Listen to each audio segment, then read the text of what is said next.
So ito yung motor ni Pops, no? Ano na kaya nangyari dito? Ilang buwan na tong natenga? Isang taon na. Nako. Isang taon na pala to. Naging problema dito mga Pops. Ayun, pinagasan lang na to ni Pops. Ayan o, may gas yan. Kaso nga lang may halong tubig. So, ayan siya mga katropaps, no? Umandar na. Gamit injection lang kasi yung tangke niya ay sira na. So, since na napaandar na natin mga katropaps, no? Medyo linis-linisin naman natin ng konti ito. Magmukha naman siyang ano. Kasi may plano si Pops dito.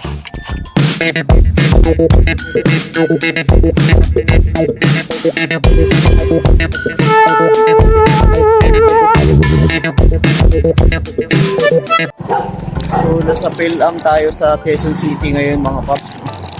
Meron tayong home service ngayon. Ito motor na to is ayaw umandar. So yan, shout out sa may-ari nito ng kay Pops, Shirley. Okay, South Lawin Avenue. So yun, matagal na to gusto mo pa home service si Pops, kaso nga lang busy siya, busy din ako, pareho kaming busy, wala kaming time sa isa't isa. Kaya ngayon kaka-out lang niya, kaya yun, sakto din, wala akong customer, kakatapos lang. Dinaanan na natin siya dito sa PhilAm. Okay, number 72. Laki pala nitong PhilAm. Para basta-basta itong subdivision na ito. Laki pala.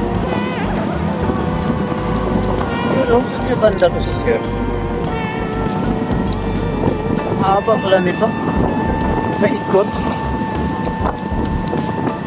Oh yes. Sa likod na to ng ano eh. EDSA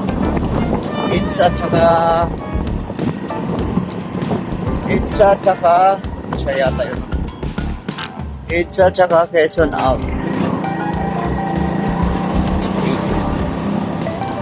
Siya yata yun. Ito yun, sir. Ayun, yan pala si sir. Ito yung motor mo?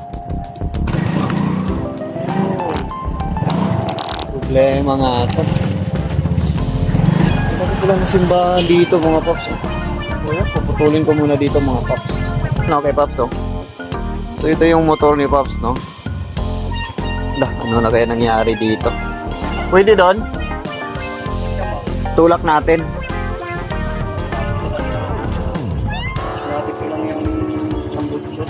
Ilang buwan na tong natenga?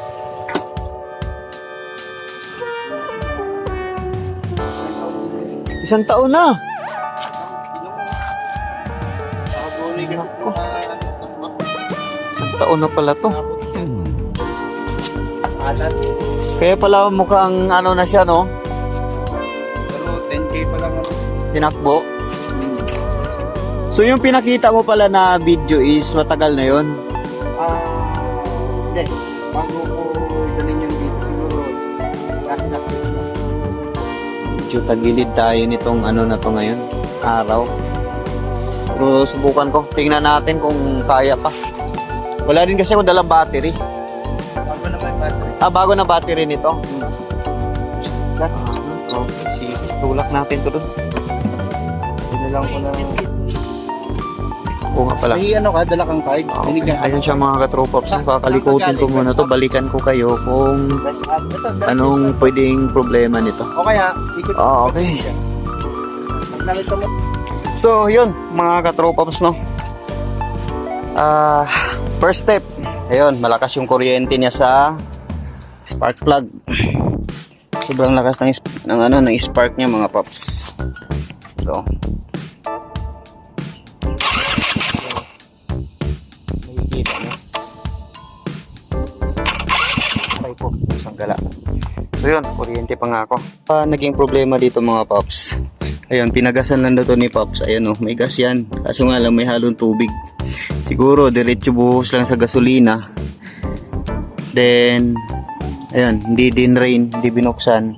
Kaya tingnan nyo yung yung gasolina, ang baba ng ang bagal ng niya. Ang bagal ng baba.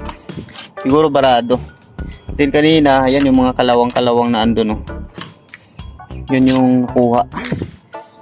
Sa tingin ko, aandar to agad kung naayos lang o proper lang yung pagka check agad bago siya nilagyan ng gasolina. So yun, update ko kayo mga katropaps, no. 1 taon na itong natenga, napabayaan.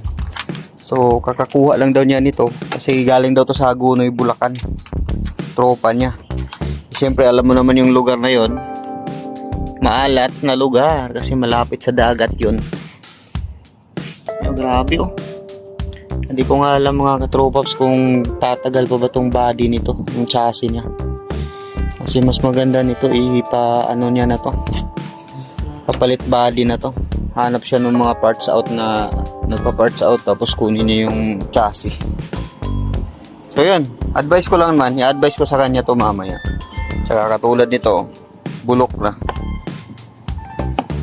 Pero kung paglaanan niya talaga to ng time, budget, yun, gagana naman to. Ang importante nito, kung mapa-under to mamaya, yun, sure ball to. Okay, balikan ko kayo mga katropaps pag okay na.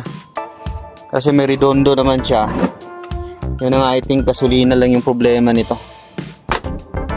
Then, check ko na rin yung valve tappet nito kung tukod ba o hindi. Okay, yun siya mga paps.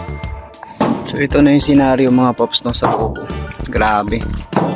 Hinayin talaga ng kalawang lahat. Kaya ito, wala nang kwenta talaga tong body na to. Yan po. Tapos yung chicken niya, mga bukas na nga to, barado to dito. Ulit na nga to. Sayang to eh. So ayan siya mga katropaps, no, umandar na. Gamit injection lang kasi yung tangke niya ay sira na. So ayan siya, maingay lang kasi naputol na rin yung tambutso niya. Side mismo, yung ulo ng tambutso.